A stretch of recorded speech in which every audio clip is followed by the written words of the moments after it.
কড়ার মধ্যে পরিমাণ মতো সর্ষের তেল দিয়ে দিলাম।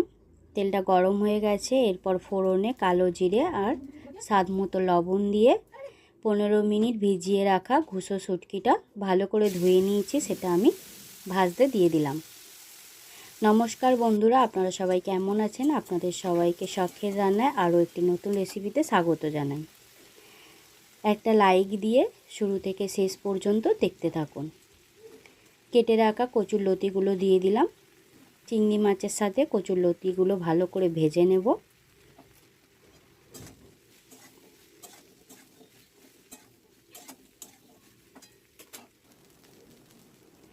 এরপর পরিমাণ মতো হলুদ গুঁড়ো দিয়ে দিলাম।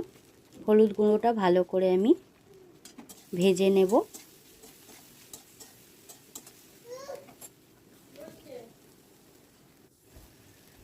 এরপর লবণ দিয়ে কাঁচা লঙ্কা দিয়ে সর্ষে বেটে রেখেছিলাম, সেটা দিয়ে দিলাম।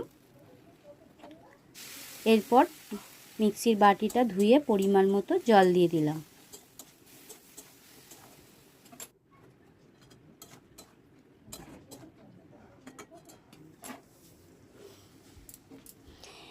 ঢাকা দিয়ে 10 মিনিট সেদ্ধ করে নেব। 10 মিনিট পর চলে এসেছি, দেখতেই পাচ্ছেন অনেকটা সেদ্ধ হয়ে গেছে। এরপর লবণটা একটু দেখে নেব। লবণটা কম ছিল তাই আবার স্বাদ মতো দিয়ে দিলাম।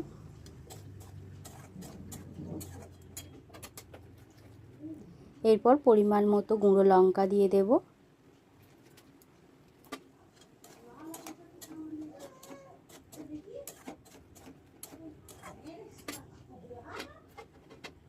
ঢাকা দিয়ে আবার 5 মিনিট রান্না করে নেব। এরপর স্বাদ মতো মিষ্টি দিয়ে দেব।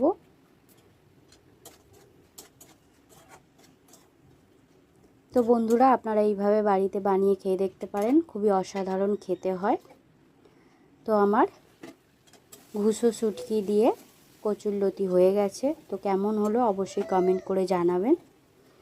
আর যে সকল বন্ধুরা আমার রেসিপি দেখেন, সকল বন্ধুদের অসংখ্য ধন্যবাদ জানাই। সবার শেষে একটু সর্ষের তেল দিয়ে দিলাম কাঁচা।